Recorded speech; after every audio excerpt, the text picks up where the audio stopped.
So I'm Writing a Novel is the show where you join me, Oliver Brackenbury, on the journey of writing my next novel, from first ideas all the way to publication and promotion. In this one-man reality show, I'll share with you my ever-evolving thoughts and feelings on how I write, being a writer, and everything that entails at each stage of the process. I'll also interview special guests involved in writing and publishing. If you're the kind of person who likes to learn how things are made and get to know the people making them, then this is the show for you. I'd like to say a quick thank you to our Patreon supporters who make this show possible. Patrons receive perks like access to the special bonus podcast So I Wrote a Novel, where I read chapter by chapter past works of mine, providing behind-the-scenes commentary on the writing.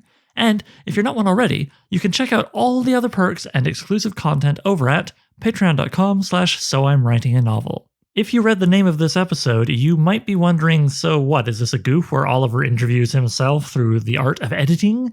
Well, that's a fair guess.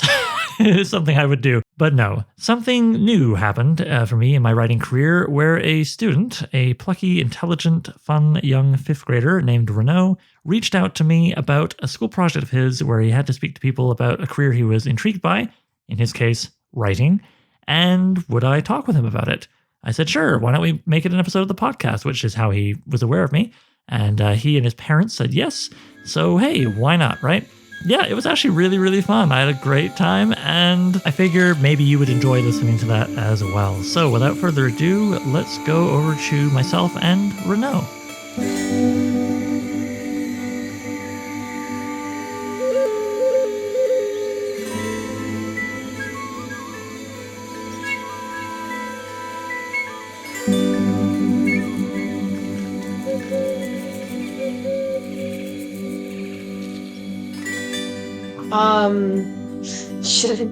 Should you say hello or should I say hello? Oh, I'm sorry. I usually what I do as the interviewer is I say, and here I am with Renaud. Hi, Renaud, and then you'd be like, hello, and but you're the interviewer. So how about we pause for silence, and then you can say that. Hey, and here we are with Oliver, kind of thing. Okay, so I don't know how to do this. Right now I am attempting to interview Oliver Brackenbury, and I am interviewing him because I'm interested in being a writer when I'm older, and he has a podcast that I listen to sometimes, and I think he's really cool. So I'm just going to ask him a few questions about his job and what he does. I don't know. I think that was a great introduction. You're doing really well in your first interview already, in my opinion. Thank you. I'm happy to be here with you on this morning. Please shoot with any questions you like. Well, first of all, thank you for setting aside time for me to interview you. I want to warn you that I might ask you some questions that I already know the answers to, but people who are listening to the interview might not. So, yeah. Totally, I do it all the time. You want to set it up for the listener. That's doing a good job. All right, man. Yeah. When did you first realize when you wanted to be a writer? Okay, that's tricky because I this is kind of what an answer a lot of writers give to the point that it sometimes feels phony, but I swear I'm telling the truth when I say it's hard for me to remember because I was writing stories before I could actually do handwriting. I dictated stories to my mom who would write them down for me when I was like 3 or 4. And of course she was my mom, so she got, she printed it out and put it in, gave it to the library. But I guess the point where I decided, okay, I think I actually really want to make this my life. Somewhere in my teens, it's hard to pin down, but somewhere when I was in high school, I was looking at career options and seeing what really appealed to me. And I knew it wouldn't be easy, but I knew it was what made me happiest, was writing and creating and reading and thinking hard about stories as well, not just the writing proper. And then, when I went to the university, I decided to do an English degree, and I sort of took it from there. Somewhere in high school, probably 16, 17, when I was thinking near the end, Yeah. What do you think has been your biggest success professionally?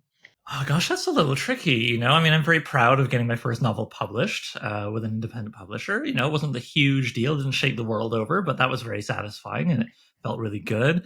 I also was very happy a little later when, actually, no, yeah, it was just the year after that, I got into a very difficult to get into a television development program because I write screenplays as well. And so that was very validating. And then just this year, I was very happy when I ran a crowdfunding campaign for a short fiction magazine focused on sword and sorcery that I'm very happy to have gotten enough people excited about to give me money. Right, that's always nice. And yeah, that did very well just earlier this year. So I guess those are sort of three contenders. It's hard for me to say number one because I'm very proud of all three of those things. So, can you tell us more about the magazine you're working on? Sure thing. It's called New Edge Sword and Sorcery. And it came out of me and some friends last June saying, we would love to do a magazine of short fiction with beautiful illustrations to go with the stories, as well as nonfiction in the back, telling people about the history of the genre and creators from years past who maybe people we feel more people should know about. And yeah, it was a really fun sort of group project we did last summer that we all kind of did for free just as a test to see if we liked it.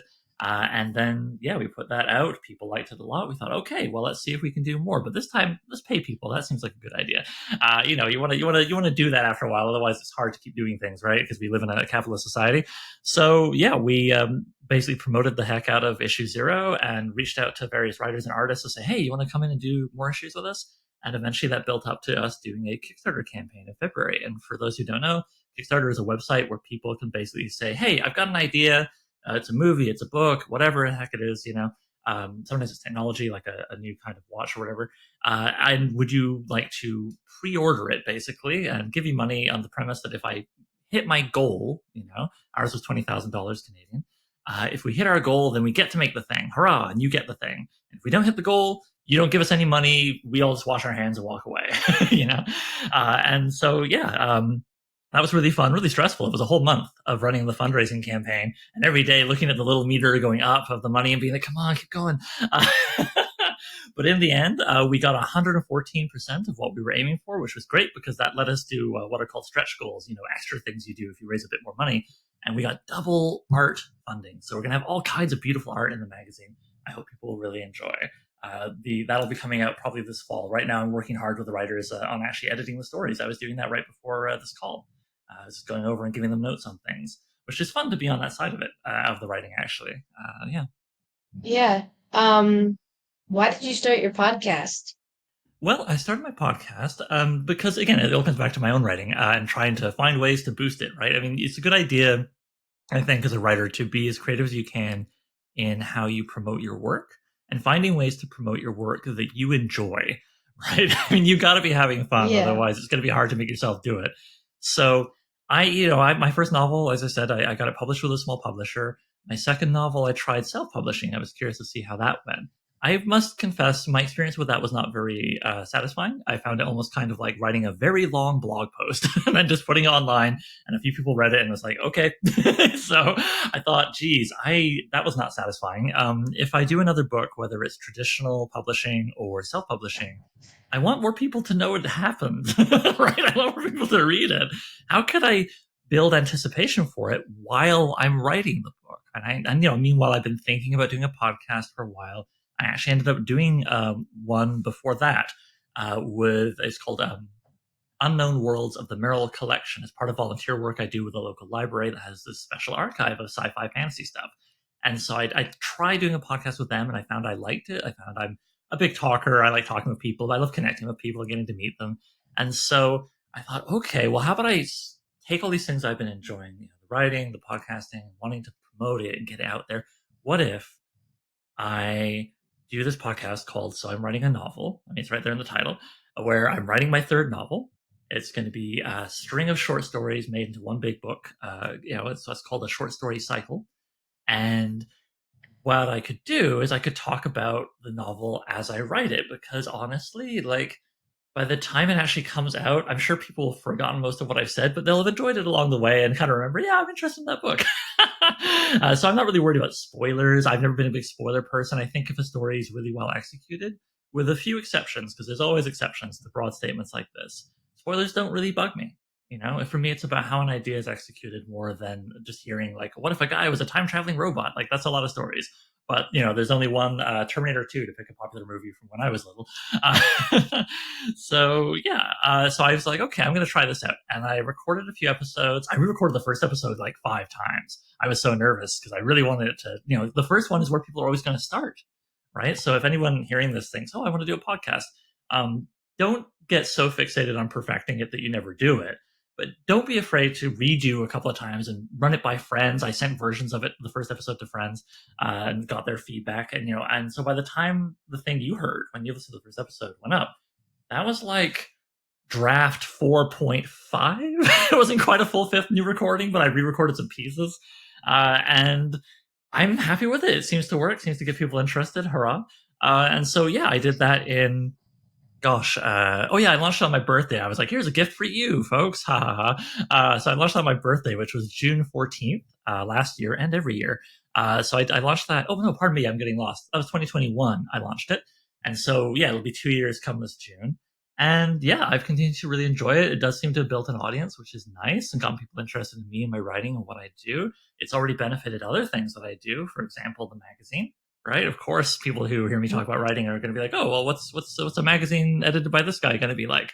So it was handy that way. It was also really great for meeting people. Part of the fun of podcasts is you get to form little acquaintances and friendships with some of your guests.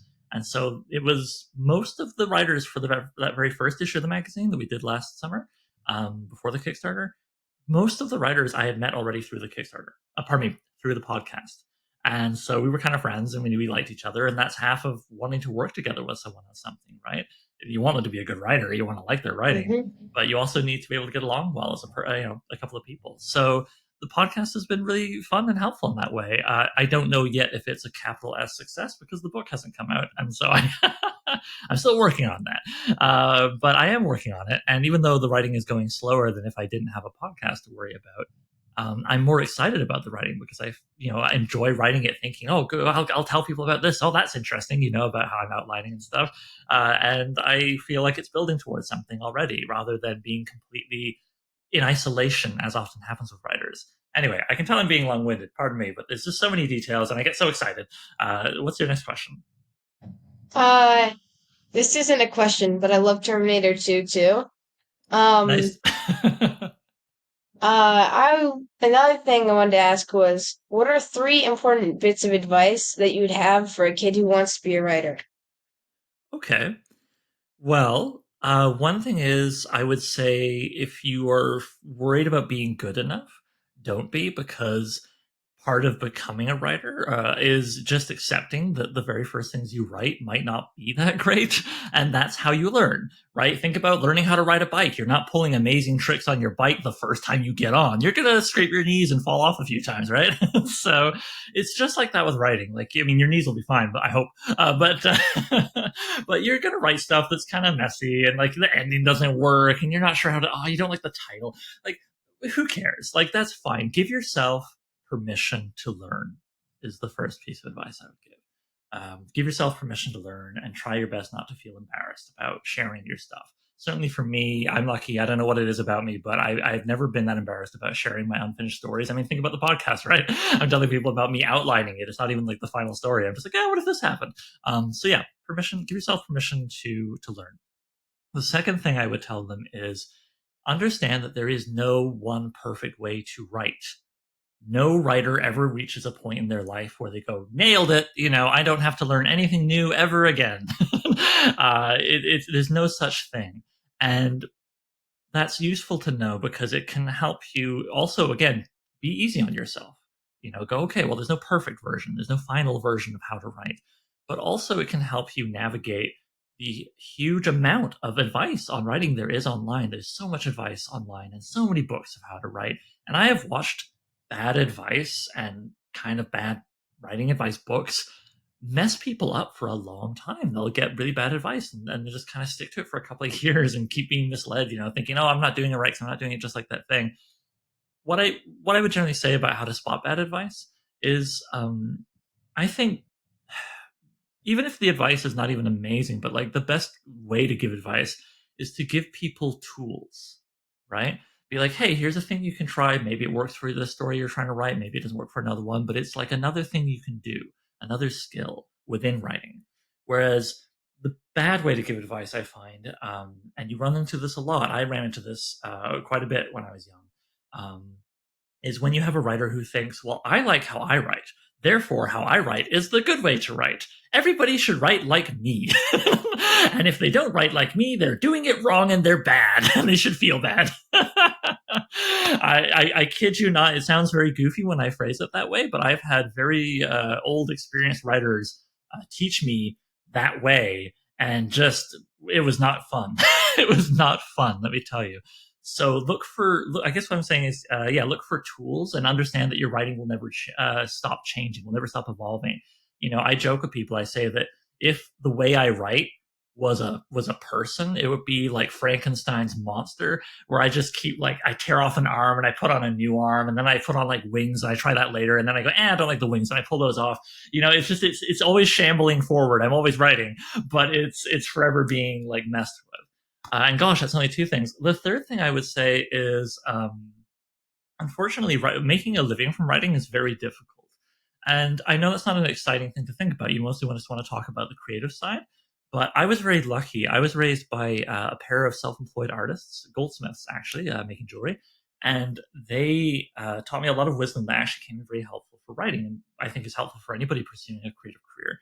And one thing they sort of taught me was like, it's hard, and you need to be ready to sort of work a part-time job or even a full-time job while building your craft, while getting good at the thing you're doing, and accept that, like, some people get very the phrase, gatekeeping. You ever come into that online? People talk about gatekeeping with like fandom usually, right? Like, oh, you don't know Captain America good enough to be a real fan or whatever.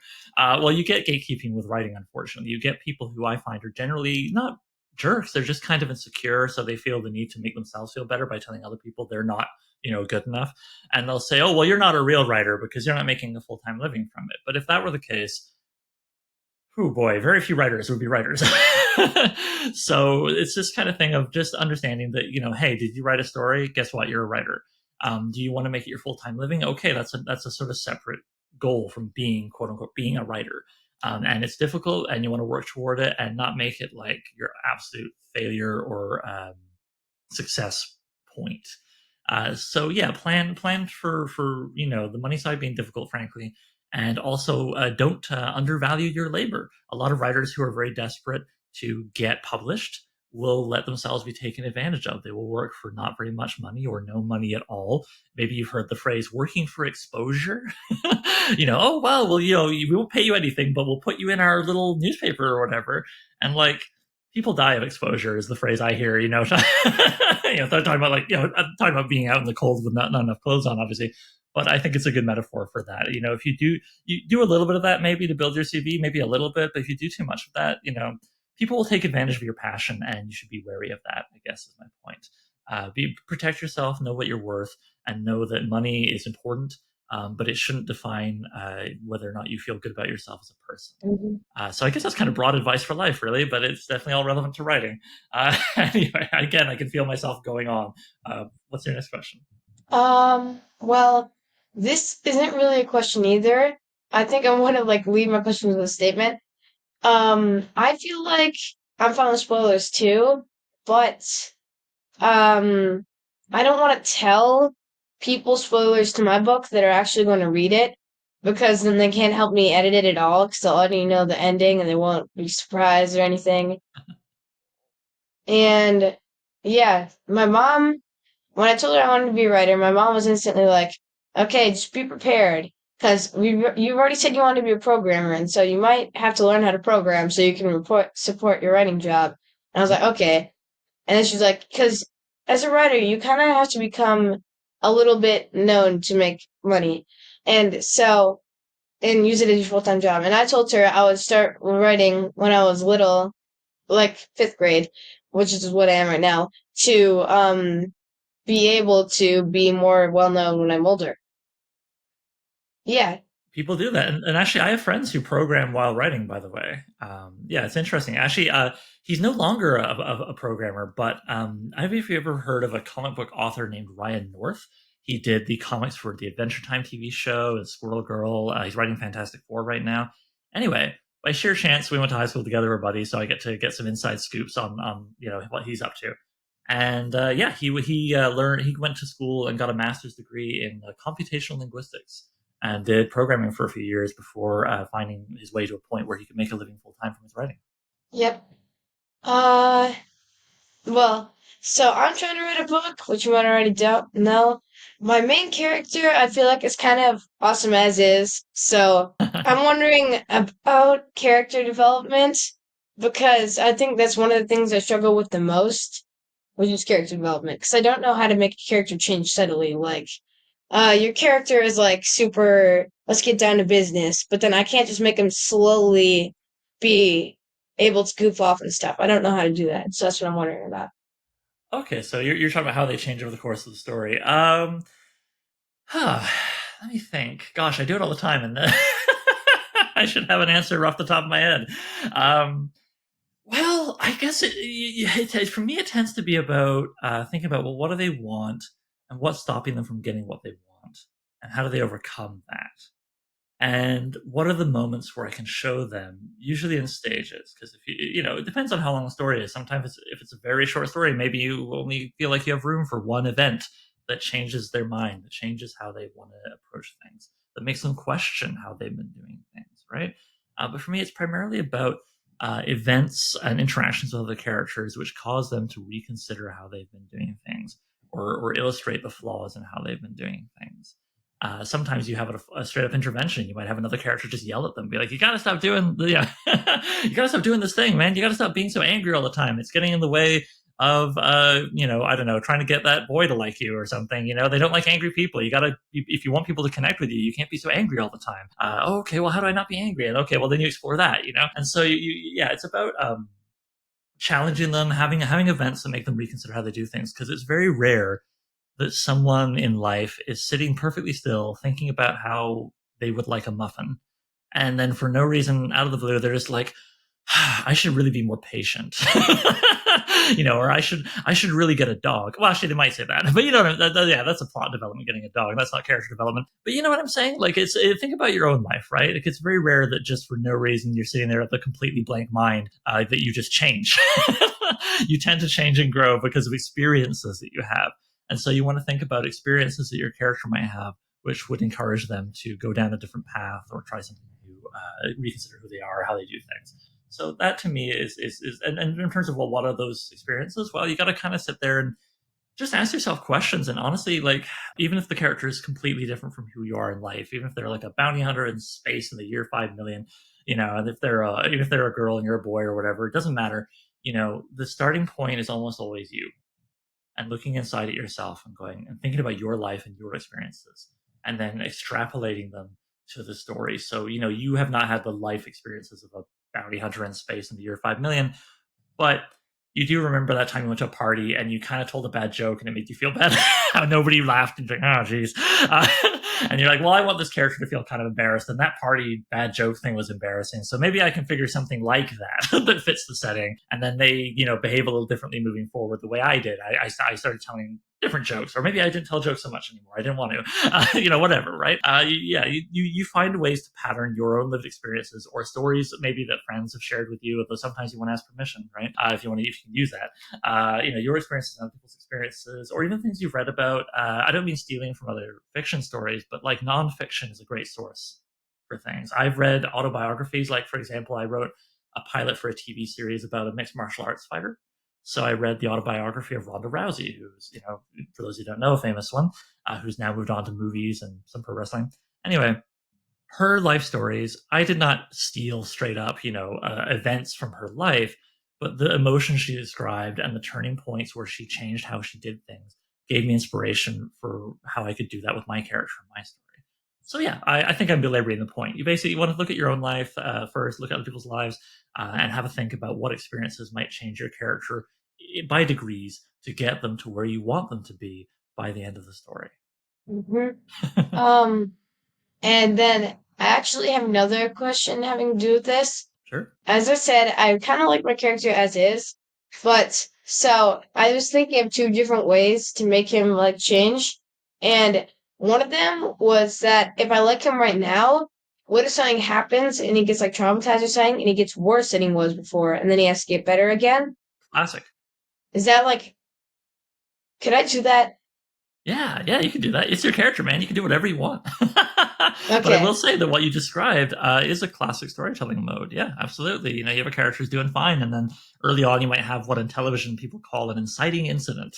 You know, that crazy thing that happens usually in the first 5 minutes of the movie or first couple minutes of the TV show, where someone's just like sitting on a porch, you know, drinking coffee and like, oh, my life is great, and I'm great, and everything's great. And then like a Mhm. flaming bus goes through their garage, and they're like, "Oh, geez," or whatever, you know, like something wild happens. It doesn't have to be that crazy, and that sets them off on the adventure, right? Or something, as you say, you're talking about something maybe something kind of traumatic that puts them in a bad headspace, and then the struggle of the story is them finding their way back out from that. Yeah, exactly. Yeah, no, that's a great move, man. You're on it. Yeah. And you can do that, by the way. I find a lot of questions I run into when I talk to people who haven't written a lot is they'll describe something perfectly fine and then say, "Can I do that?" You can. It's your character. That's part of the fun. You can do whatever you want. And the way I write, I feel like is kind of, I don't know. I like doing it, but it seems like you write in a completely different way. I kind of outline the ending and the beginning, and then I might add like some mystery details that I don't even know what they are yet to make the reader want to keep reading. And then I just come up with them as I go. And then I might actually make it make sense in like the second draft or something. And that's Yeah. what I do. Well, there's nothing wrong with that. And honestly, I have done that myself. Remember the Frankenstein's monster I described earlier, right? Yeah. It keeps changing. I mean, the method I'm describing, and so I'm running a novel for that book.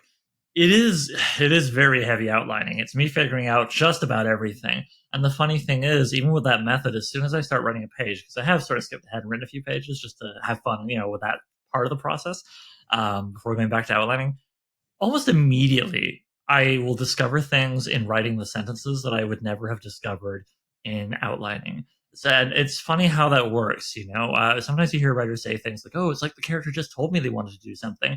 I always find that funny because I'm like, well, you don't literally have somebody talking in your head.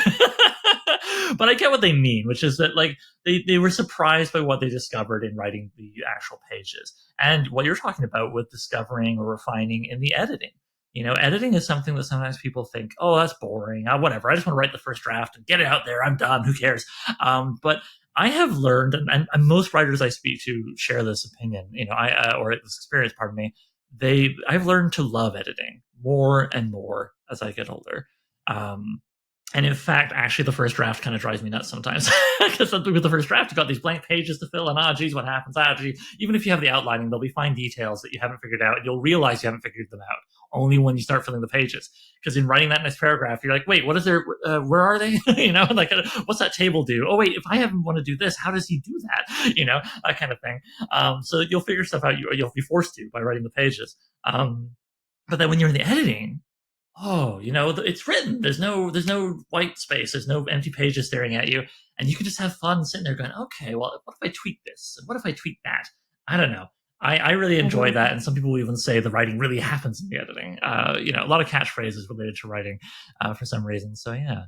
Yeah, you can. Yeah, that method's totally legit, and I have done something like it in the past. And some people are really extreme. I don't know if you've ever heard of a science fiction author called William Gibson. He is of a rare breed. I've heard his name, but I don't really know that much of who he is. Oh, no worries. He's one of my absolute top three authors of all time, which actually might be something fun to mention. Yeah, I really love William Gibson, Kurt Vonnegut, and a journalist called Hunter S. Thompson. Though yeah, I don't know if he's great for someone your age. Anyway, William Gibson's a really cool sci-fi author. I'll just say that. And how he relates to your question in talking about outlining is he does something that scares the heck out of a lot of writers if they were told they had to do this. He just starts writing. He Oh he's yeah. like, I just, he describes it. There's an old kind of way of describing famous oh gosh, I'm sorry, I'm messing this up. I want to say Leonardo da Vinci, but like one of the guys, no, Michelangelo, I think, one of the great Renaissance sculptors, described his act of sculpting as taking just a big brick of marble and just chipping away at it, discovering what's underneath, which is his way of saying he didn't know it was going to be a guy or a woman or a monster or whatever the heck. He just was like, I don't know, I just start doing it, and then I find out what it is, and then at the end it's perfect and it's beautiful. I'm Michelangelo, hurrah! And and William Gibson does the same thing, but with a novel. He just sits down, and I'm sure he must have some ideas but he doesn't really know the ending. He says he just writes. He just goes. That's terrifying. That's like, to me, that's like doing a high wire trapeze without the net underneath. So there's all sorts, I guess, is my point in terms of how much people figure things out in the outlining stage or the prose stage or the editing stage, and you just got to find out what Frankenstein's monster works for you at the time of writing. Um, yeah.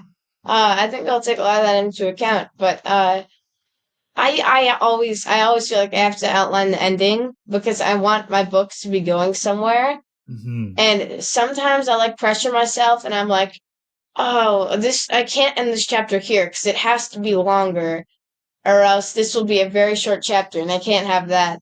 And should I is that should I not be doing that? Because I feel like I shouldn't be doing that for some reason. Well, I think that's a good instinct on your part because when you're doing something in a book or a short story, it doesn't matter what the format is in any kind of writing. When you're doing something, not because it feels right, not because you want to, but because you just sort of, I feel like I should. I, oh, I always try to pause and interrogate that instinct when I have it and ask myself, well, why do I feel I should? What is that? Remember, I mentioned earlier how bad writing advice, the kind that tells you write like me because I'm smart, um, bad writing advice like that can often lead you into these moments. You'll think, oh, well, this guy says chapters have to be at least 400 words, or well, actually, that's pretty short, but you know what I mean. This guy said, that I should do. I'm not saying don't listen to people ever, but again, if it feels perfunctory, don't do it. Is my feeling. Ask yourself, or at least ask yourself, why you feel the need to do it. And in answering that question, you'll probably figure out whether or not you actually should do it. Yeah. So in terms of the lengths of your chapters, I mean, that's funny that you would say, oh, I don't know if it's long enough. Coming back to William Gibson, his chapters have gotten shorter and shorter as he's written his books. And actually, I do see a lot of people intentionally writing very short chapters because that way, the idea anyway, is that the reader will finish the chapter and go, oh, well, that was short. I can stay, I imagine them reading in bed at night, oh, I can read another chapter. Oh, I can read another chapter. And it keeps them reading until next thing they know, woof, they've gobbled up half your book. And oh, wasn't that exciting? But it may be sometimes you want a longer chapter because, or even a chapter that's like a short story unto itself with a clear, beginning, middle, end, and telling a whole thing. Because that's what's right for the rhythm you're trying to create for the reading. That very short chapter, pulling people forward thing I just described. I mostly know people who do that who write like action, thrillers, so that kind of thing where the story's moving really fast. And so you want the reading experience to be like the story. But if you're doing something more relaxed and more calm, maybe like kind of like a mystery, you want people to really spend time in the setting, trying to look for clues and really get to know the feel of the characters and everything. Really look closely at stuff. I'm really Then you bad at might have that. making those. Oh yeah. Well, don't worry. If you want to do them, the best thing you can do is read lots of them and practice, practice, practice. But yeah. So I think I've answered your question. Pardon me, I kind of went on a bit. I have a lot of opinions about writing, as you can tell. Yeah. Um, I don't know if you've heard of this specific book, but I think you've probably heard of the author who wrote it because he's one of the most famous authors. The book it's the only Stephen King book I've been able to read, and it's called Eyes of the Dragon, Oh, and I really liked it, and it was kind of dark, but kind of not dark. And so another author, I don't know if you've heard of this one, but I really like him too. His name is Jonathan Stroud. Have you heard of him? I've heard the name. I haven't read anything by him. I've read a bunch of Stephen King, of course, but yeah, not Jonathan Stroud. He wrote the book that I love that he wrote the most is called Bartimaeus. And I'm not going to give you any spoilers, but it's like about these humans that can summon demons to like protect them and stuff. Mm-hmm. And I really like that. And I think I kind of, since I've read a lot of his books, I think I kind of write a bit more like him now than I did before I read the books. And yeah, I was wondering, I was wondering if that's a good thing or a bad thing. That's perfectly fine and natural. It is what everybody who writes goes through. Remember, I mentioned some of those authors: Kurt Vonnegut, William Gibson, Hunter S. Thompson. If you read writing from my like late teens and early 20s, it's just like you're rolling a die about which one of those guys I'm going to sound kind of like, or what I'm going to, or like a mishmash of them. William Gibson, I love his descriptions, so I would do my best to do his. And the frustrating thing that could happen, right, is you think, okay, well, I'm going to try something in the style of this guy that I like, and I'm going to try, and I'm going to sound a little bit like them, but but you're not a super experienced writer like them, and so you show the thing to someone else, going, "Yeah, I tried to do like a William Gibson style description," and they're like, "I don't know, it's not great." And you're like, "But I did it like him." What do you mean it's not great? So that can be frustrating.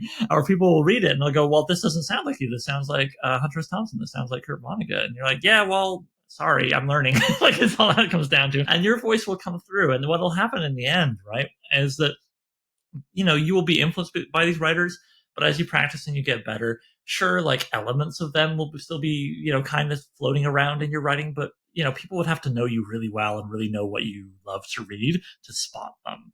And most people will read your stuff and just see you, and that's okay, because we're all influenced by what we read and what we love. I mean, that's how you figure out what you want to write and how you want to write. So again, it's one of those things that people sometimes feel like, "Oh, I'm doing the wrong thing. I sound a bit like this author I like." It's fine. It's fine. It couldn't be more natural. There's only one thing that I know I do that I haven't read in any other book so far. It's when I'm describing combat. I kind of describe how the person dodges before I describe how the whatever they're like giant monster thingy What's coming at them? attacks. Yeah, so it's like Okay. I duck down just as a claw snaps over my head or something like that. Yeah. And I like that because I feel like it kind of like I could go, I duck down just as the claw pierces my head or something. So you don't really know if they're not going to be able to dodge or they're going to try to dodge and not dodge or actually dodge. And that's the only thing I know I do. Well, that's kind of neat because you're setting up expectation, right? By Yeah. having the person duck their head down, you're like, "Well, what's coming at them?" And so that whole maintains interest. Yeah, that's nice. Hmm. Anyway, sorry. Please continue. Yeah. Um, One of my biggest questions, though, is that this is something I'm not very good at. Because ultimately, when I'm writing, all of my characters kind of sound the same. Like they could just be one person. And so, what my question is, how do you make the way a character talks and thinks different from another character? So, like, you can tell you're inside of that character's head, or this one, or this one. Well, that is a classic thing that we all have to struggle with and figure out. Definitely, my early stories, it was like 10 Olivers talking to each other, which is a nightmare for some people. But yeah. And so, how do you do that? Well, I mean, again, it sort of starts off early almost by copying. So, like, in my earlier stories where I started to try and not have 10 Olivers talking to each other, I would have a character and be like, "Okay, this character is, again, maybe it's a bounty hunter in the year 3 million, but they're my friend Ryan." I'm going to write them the way Ryan would say things. They're just going to be Ryan." And so, yeah, you think of a friend or a family member or something, and you just think about how they say things and you kind of copy that down. That's a good starting point for just get out of your head by going into somebody else's, or at least your idea of somebody else's. And then with time, you might think a little more granularly. So you might think, okay, well, if this person's really impatient, right? Think about qualities of the person. If this person's really impatient, let's say, they probably speak in shorter sentences and fewer sentences. They'll just be kind of like, "Yeah, okay, let's go over there. Yeah, I'll have pepperoni." And then another person who's maybe like me, who loves to hear the sound of their own voice, will talk, at length and give longer sentences and have big rhythms and digressions where you ask them if what they want for dinner, and halfway through saying they want pizza, they start telling you about what their dog did that day. And like word choices and these kinds of things. It all comes back to character, really. I mean, I think the most, people sometimes ask, like, what's more important, plot or character, or this or that. I mean, it's all important is the big answer, but for me, the number one thing is character, because we're human beings, love to spend time with other human beings. We're social animals, right? That's the cliche. And most stories I've ever read, if the plot's not terribly interesting, I might still really enjoy it if I love spending time with the people in that story, and the people being run through that plot. I have TV shows I love to rewatch, and I already know what happens, but God, I love spending time with those people, right? So it all comes down to understanding people and thinking about them and why they do things. And like I said, you're the person you know best. So you always start with you, and then you Hmm. kind of move outward to like buddies and friends. And then over time, you'll get enough practice that you'll just kind of think about, okay, you won't even necessarily think about buddies and friends. You'll just look at the character and go, well, who do I think they are, and how can I express who they are? And that will give you, the sort of the direction to go with making them sound different from the other characters. And then maybe there'll still be a Renault running around in the story, but there won't be 10 Renaults, and that's Yeah. fine. I do this weird thing when I'm writing where it's not I necessarily weird. But for some reason, I always have to have one character that's always calm and collected because I feel like that's like one character that's always super calm, and so I think that's super easy for me to write because I'm not super calm and collected a lot. So if I have like a Renault talking to like I don't even know who I'm basing this character off of. Anti-Renault, Mirror Universe Yeah, Renault, the opposite of Renault. Yeah, I've done this. This is fun. Yeah. yeah. So it's kind of easy to draw. I mean, not draw. Write the opposite of you too is what I feel like. You're absolutely right. Yeah.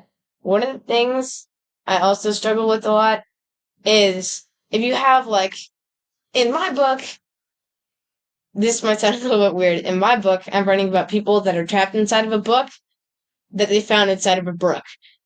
Oh, yeah, I didn't mean to make it sound like that, but that's what it sounds like. So anyway, it's not going to, the goal is going to be like to get out of the book and do whatever, and the book will be planning out all the stuff for them to do because it's trying to find a new person to be Satan because Satan has died. But if I was having like this big adventure story where the main character is free to do whatever they want, but they still have a goal, which is kind of like Vo. I don't know how to avoid kind of using fillers and keep the main plot of the book moving forward. And that's something I really struggle with. Like I get writer's block when I try to do that, and so that's what I'm yeah. wondering about. Okay, well, I mean, this is where editing comes in a lot, right? When you go to the editing, often I this is a big thing in screenwriting. Actually, something that influenced how I write my Frankenstein's monster is my training in screenwriting. Because in television and film, there's a lot of incentive to write less, to write more concisely, more tightly, and not have any filler because it's very expensive to film things, right? Yeah, And so if you just write like there's a big explosion, well that's $1 million. So you really want to think hard about what you've got in there. And I have that has really strongly influenced my writing on the page. And so whenever I do my edits, I tend to be like, okay, do I really need this word chop? Yeah, it's fine without it. I find cutting what feels like filler. And here's a move for you if you haven't done it already, right? Is just write whatever. Write the thing, get the first draft out. Sometimes people call that the vomit draft, like you're just getting it out. And then whatever. As long as you get the whole thing out, you're good. But then you do the edit, and in the edit, that's when you go through and you just say, okay, well, how much can I cut out? Just cut out as much as possible. Save it as another file in case you want to put it back. But, cut out as much as possible and then don't look at it for like a week, right? Think about other things, write other stories, go outside, whatever, right? But then when you come back to it after that week, just reread that draft where you cut all the stuff out, cut out all the filler or what felt like filler, and see if you miss anything. You'll probably not even remember half of what you cut. And if you do remember, if you do think, oh, I really missed that part where he drinks the coffee or whatever, okay, maybe you put that back. But in my experience, 99% of what I cut, I don't miss it. I don't miss it. So that would be, I guess, my advice is to just sort of give yourself permission to write the filler or whatever, right? I mean, if it really feels like filler, don't put it in. But give yourself permission to just write, whatever as you're doing that first draft and use the editing as a way of discovering for yourself what needs to go in and what doesn't. And then what'll happen is with practice over time, when you write new first drafts for future stories, your instincts for what to put in and what to leave out will be stronger. And you'll save yourself editing work by just not putting in that thing. yeah, Does that help? yeah. I think NaNoWriMo. Do you know what that is? I do, yes. And you know what's funny? I've always wanted to do it, but it's always so I know it's in November. I should be able to plan for it. Yeah, Every time November comes around, I'm like, geez, because I'm like halfway through editing another novel or something. I'm my schedule never lines up. But yes, sorry. yeah. Yes, the short answer is yes. It's so I feel like there's no way I can do that. And my mom is like, don't come up with character names, just type it out as fast as you can. Because she did it when she was like littler. And I don't want to do that because I don't want to have to go back and literally edit everything. Hmm. So that's why I feel like I'm not the best at doing NaNoWriMo. But anyway, that's also completely besides the point. Well, that's okay. Although, let me just say, NaNoWriMo is not for everybody, and I know very experienced writers who either just don't like the idea or they tried and it didn't work for them. Yeah. So, like I said, there's no one way to write. It's a fun challenge, and it's a good way for people who have trouble starting writing. Like they just get in their heads and they're perfectionists, and the timer of NaNoWriMo will help make them write. But like I said, it's not for Hmm. everybody. And I personally, like, by the time I became aware of NaNoWriMo, it had been around for years by the time I found out what it was. I had already completed big stories and I kind of knew I could do that. So, Yeah. and I didn't need it to get me to write because I always want to write. Hmm. So it's not something I personally need. Doesn't mean I'm better than anybody. I've got other stuff I got to work with on my writing. But yeah, it's not for me. And I think that's something else to consider. Maybe it's just not for you, or maybe, you'll try it and find out for sure one way or the other. Yeah. And the not just this, it sounds like something I already said, but the way I write is weird in terms of at school, I finished my ELA activities early since they're kind of easy for me. I'm not good at math. I'm not the best at math, but I'm pretty good at ELA. So this ELA is kind of easy. So anyway, Pardon me, so I I don't know that one. What's ELA? ELA is like writing and reading and that kind of stuff, but not math and Oh, so science does and it social stand for studies. like English language arts? Yeah, Okay, okay, yeah. that's what it stands for. All right. So, I finished ELA early, and then I have this green notebook that I got, and I just kind of write my book in the green notebook. Hmm. But then when I get home, I have to type my book out because, of course, you need to do that to be able to actually try to get it published or anything, and to actually be able to edit it better. And so I type it out, but then I just get bored of typing it out, and I don't know how to stop that because I don't get bored when I'm writing it out because I'm so much faster at that. Yeah. But I just kind of get bored when I'm typing it out. Yeah, well, because I mean, when you're typing it out, maybe like it just feels like transcribing that you're not having creative decisions that get you excited that like you're making when you write on the page. Hmm. Yeah, it's funny, it depends on what I'm writing. I find for full novels, I just write them all on the computer now. But I do all my outlining pretty much by hand because it's less distracting. I don't have like Twitter and video games and stuff like on a piece of paper, and so I do end up often transcribing my outline or at least parts of it.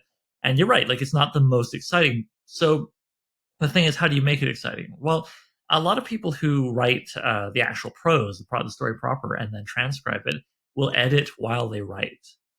Pardon me, while they transcribe. My father's actually just finishing his first ever short story. Bless him, he's in his 70s, and he's like, "I'm going to try." So yeah, and he always does everything by hand. And he's been talking to me about it, of course. And he said, like, yeah, I find I always kind of tweak. I do editing while I type it up, and that's what makes it interesting. Is finding ways you can tighten up your writing and make creative decisions as you transcribe it onto the page, Hmm. sorry, into Word or whatever software you use. So I would, if I were you, I would try and see ways that you can edit it while you transcribe, maybe, and that would make it more entertaining than just like verbatim copying exactly what you had. Yeah. Um, I have a question. This has nothing to do with writing at all. We have to end this at 11, right? Well, I mean, I can talk a little longer, but I also am thinking Okay. about your teacher having to listen to all of this. So, Oh this is for yeah, like that's career true. day stuff. Yeah, it's okay. We're having fun. It's all right. But yeah, like there's like career day.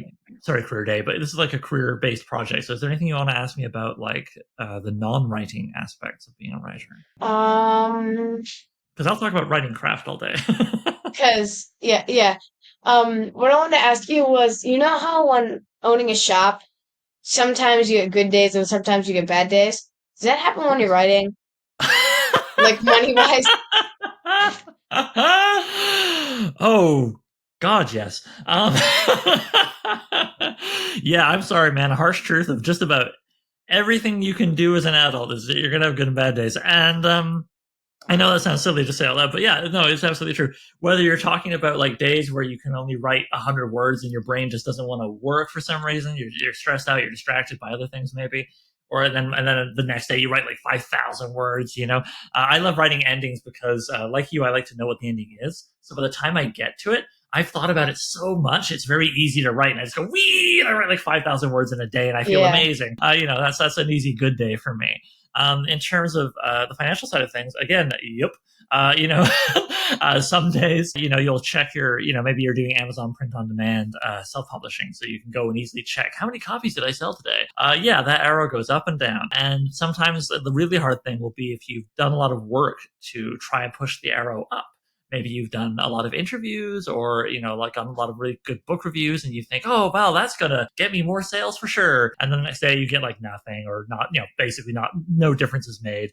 and you don't know why, and it's very frustrating, because you only have so much control. Again, this is kind of life in general, but certainly with something as subjective as creativity driven professions that are very complicated and involve a lot of things that basically just come down to people's opinions, as opposed to maybe being a scientist where you have hard rules of the universe and how things work to guide how certain things go.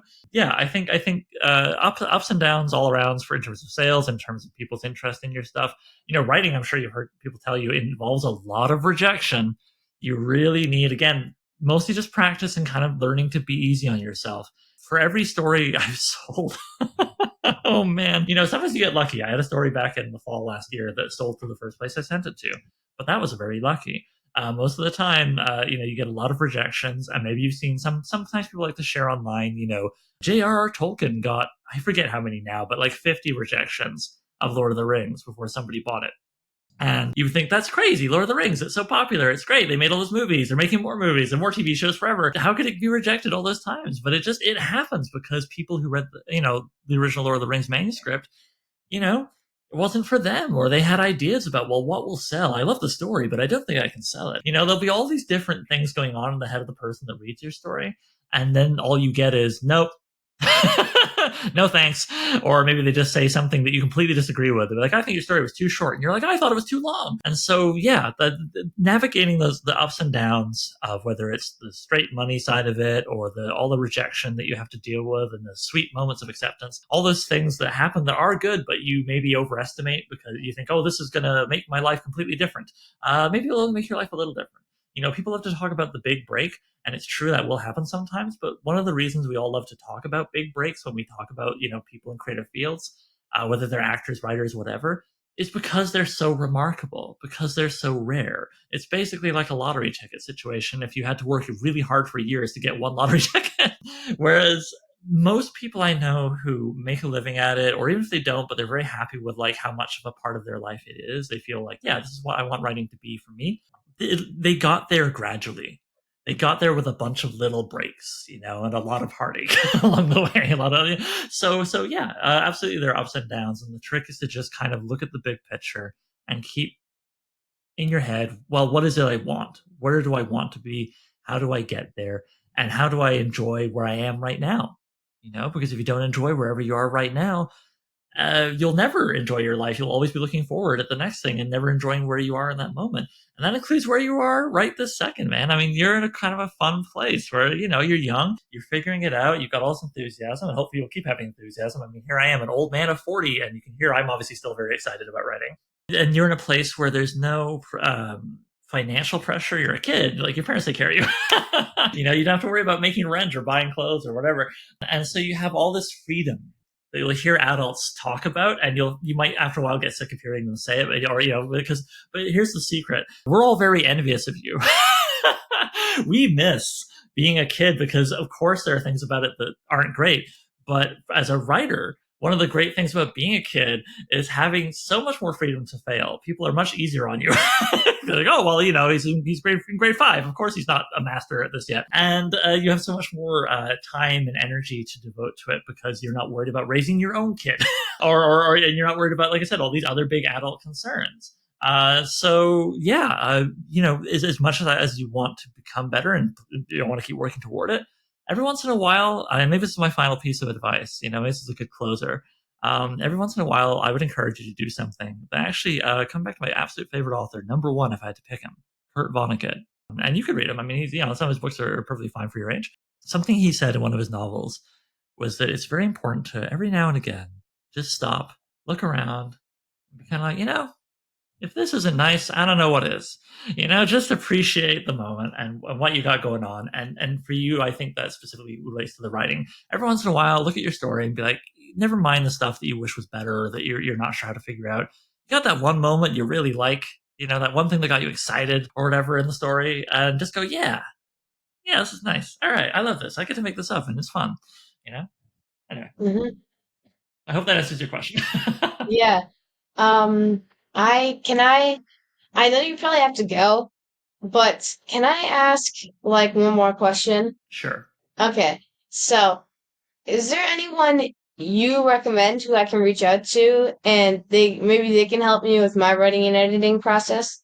Gosh, I'm that's tricky because most people who do this kind of thing are extremely busy, and they get a lot of requests, and they get a lot of requests from kids in school, and they end up having to turn them down because But this has been. But I wanted to do this with you because I've actually not done this before. This is very fun. I've talked to people, off mic, but I've never had a student reach out to me. So I thought I would do it for the fun and the novelty, and because I love writing it, I love helping people, get better at it. But if I was doing this on a regular basis, I'd have to just stop or get paid or something because my time has a lot of demands on it. Most of them are me making them, right. Like I'm the guy who made myself do a podcast on a magazine and write novels. Like nobody made me do that. But yeah, so it's hard for me to recommend that you like directly contact anyone. However, remember what I said earlier about good writing advice, bad writing advice. There are maybe books I would recommend, and not very many. Again, like I do think most writing books are not great because they're writers saying, "Well, you have to write like me," or "I have one perfect formula," and that's silly. What I like are books that teach you tools, and some of them work for you, and some of them don't, and you just pick up what works for you now and you try them out. So you know what? If you give me 2 seconds, because I have them on my shelf right beside me, I like to refer to them. They're my two favorite ones. Okay. All right. Listeners, you can't see, but I'm holding out to the camera, so I'll describe them briefly. One of them is called Steering the Craft, a 21st Century Guide to Sailing the Sea of Story by an author named Ursula K. Le Guin. And Renaud, if you like, I'll email you that because I know I you're heard you frantic talking writing. about that. I heard you talking about that on your podcast. On the podcast. Yeah, yeah, it's true, actually. Yeah. Yes, I do talk about it. Some of the things in it might be kind of challenging for someone your age, but it's worth checking out because, yeah, it's basically a book of exercises that are designed to help you think harder about your writing all the way down to the very granular level. And I find it very enjoyable, very helpful. I've worked through the whole book. I should probably work through. I've worked through a couple of specific exercises again later regarding particular stories of mine as a way of helping me figure things out. And Ursula K. Le Guin is just a phenomenal writer. She passed away a few years ago. She wrote all kinds of amazing books. 100 years. I nearly said 100 years. That's not right. Many years. It was like the 60s, the 70s. She wrote about a wizard school long before Harry Potter. It's called The Wizard of Earthsea. I can't recommend that book enough. You might actually really love it. It would be good for your age. And yeah, she just is a very, very smart person who understands the thing that I'm saying because I'm passing on knowledge. I didn't invent a lot of what I'm saying to you today. I didn't invent the idea of tools are better than being given one perfect method in quotation marks. She's very good at that. I can't recommend checking out her work enough. Some of her books are for younger people, some of her books are for more for adults, and I don't mean about like blood and guts or whatever. I just mean the ideas are more complex, maybe. So yeah, like I said, I would check her if you were to start anywhere with her. I would read A Wizard of Earthsea and then sort of take it from there and have fun exploring. Okay. But yeah, Steering the Craft is a good book of exercises. And then a book that isn't, I think it actually has some exercises in the back, but I kind of didn't bother with those. Another book I really like, and the only other one I'll mention, is called Several Short Sentences About Writing. Verlin Klinkenborg, which is a heck of a name. But you Google that, even if you misspell it, I'm sure it'll come up. I have actually not read any of Verlin's fiction, which is a strange thing to say when I'm talking about a book about writing by them. But some people, it's okay. You can just go straight to the lessons.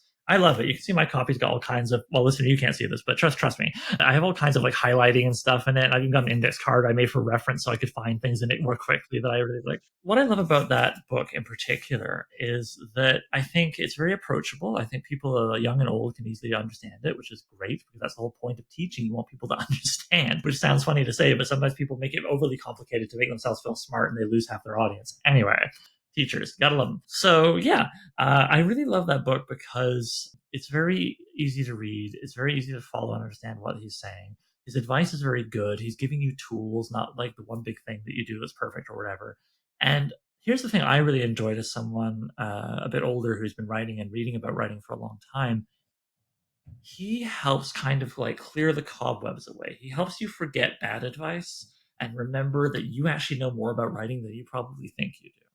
So it's very good in kind of almost like a mental health way, as well as teaching you great stuff about writing that I've used in just my most recent story, but I won't get into specifics, otherwise my answer will be way too long. So yeah, I would say Steering the Craft or Spires like Le Guin, and several short sentences about writing by Verlin Klinkenberg. I think there are good sources of writing advice online, and a lot of people like to go to YouTube and stuff.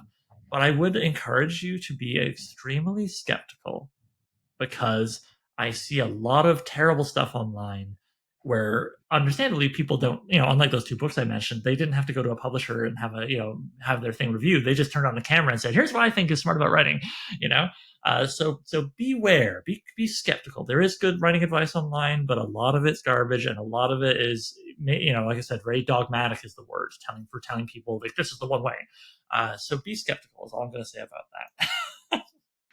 If you were like trying to help people learn more about writing, you definitely did that for me because you helped me a lot with like depending on like different things. Like I had zero character arcs when I first started writing the book, but now I actually have character arcs for every character. So you did help me with a lot of stuff. So thank you for that. Oh, you're welcome. And oh yeah, right. People should all listen to me. They should all listen to my podcast. That's my answer. Go to soI'mwritinganovel.com. Yeah. Well, I'm glad, and that's very nice for you to say. Well, hey, I mean, it feels like we've had ourselves a good solid hour interview here. Yeah. I think it would be mean to make your teacher listen to another hour.